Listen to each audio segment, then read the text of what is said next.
Hi, I'm Kristina Berdan, aka Miss K, and I'm the teacher director of the Youth Dreamers, which is a nonprofit that my students founded, and I'm going to share with you lessons learned from middle school dreamers.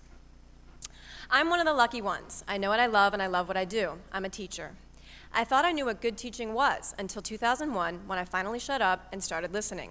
After reading that teachers only let their students speak 1% of the time, I decided to let the 9 middle school students in my community action elective course talk for as long as they wanted about the problems in their community and how they wanted to fix them.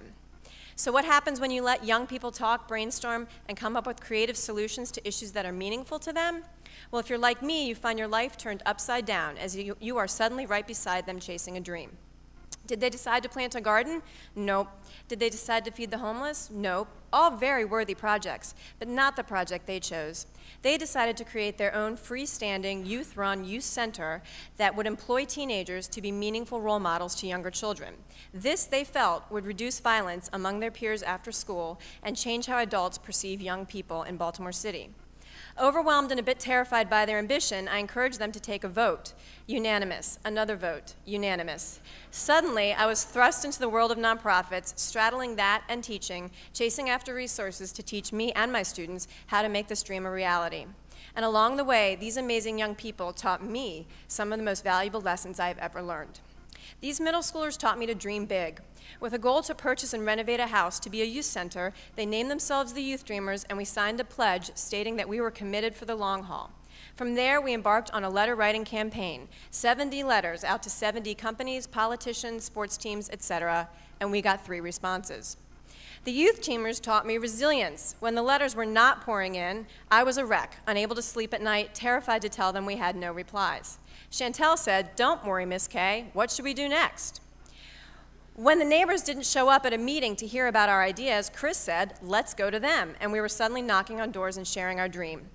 The Youth Dreamers taught me how to ask for help and then be amazed. From our friends at University of Maryland School of Law, who worked with the young people to create a nonprofit, to our pro bono architect who invited students for months to her office to design the house, to the adults on our board of directors who come to meetings, brainstorm, fundraise, to our pro bono general contractor who taught us about CMUs, slate roofs, and energy-efficient appliances, to our funders, our volunteers, and my friends, family, and fiancé who have fed and supported me, I have seen generosity beyond my wildest dreams.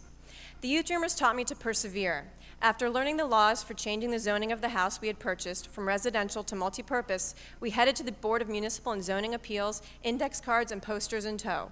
When we arrived, even though the neighbors had signed a petition in support of the youth center, they were there to oppose us. We were distraught, confused, hysterical.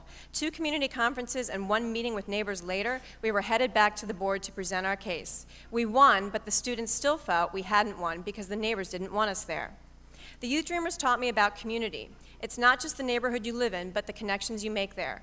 For years after zoning, we worked hard to connect to the residents, making and delivering handmade Christmas wreaths, mosaic house numbers, potted plants, t-shirts turned into recyclable grocery bags, and more. And years later, rather than fearing these young people, the neighbors now support them. The Youth Dreamers taught me to take risks. When I could no longer handle teaching full-time and pretending to be the director of a nonprofit, I took my first of what would be several leaves of absence from the school system. I was still teaching the Youth Dreamers, but was funded elsewhere. Suddenly, I had to attend business meetings outside the safety of my classroom.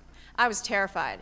However, by getting out of the classroom and into the world, I was able to find the people, resources, and experts who could bring to my students everything I could not. I was learning alongside them.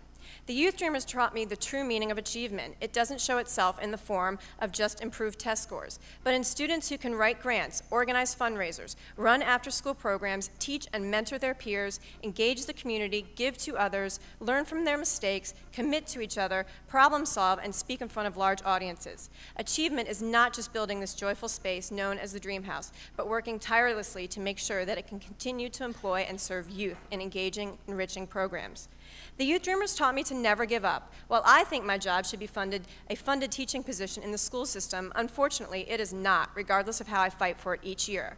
While I think the organization should be rolling in funding because of the work I see, we are not. It is through these struggles that we learn the most. It is because of our faith and our belief in what we do that we keep fighting. Ultimately, the Youth Dreamers have taught me that it all boils down to relationships. When you take the time to really know a young person, when you trust them with choices, when you give them a voice, when you take their lead and provide guidance, support, love, meaningful curriculum, and resources, they will come to school, they will achieve, they will do better on standardized tests, and they will become engaged beyond the classroom. So thank you to the amazing middle school, high school, and now college Youth Dreamers who have led me down this crazy, life-changing path, taught me how to be a better teacher and community member, and brought joy to my life. You are the real teachers in my world.